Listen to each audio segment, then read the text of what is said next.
Hello everyone, welcome back to another video from Gaming Basics.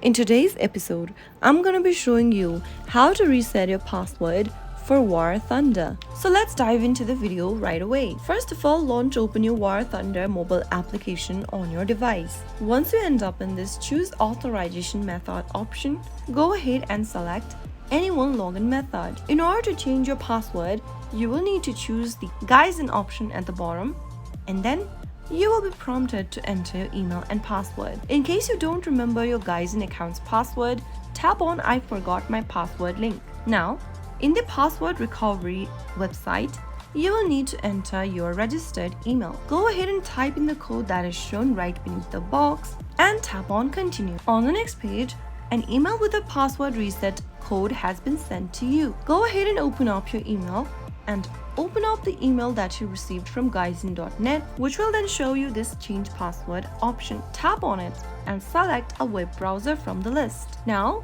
it'll take you to login.guysin.net where you can enter the new password you would like to change to. Repeat the password one more time in the next box. Finally, tap continue and you have successfully changed your password. Now get back to the War Thunder application and next time you log into your account, make sure to enter the newly created password and tap on sign in. And that is how you will be able to reset your password for War Thunder. So that's how it's done. If you found the video to be helpful, go ahead and give us a thumbs up. Don't forget to subscribe to the channel by hitting the subscribe button. Press on the bell icon so that you'll never miss another upcoming upload from us. I will see you again in the next episode. Goodbye till then.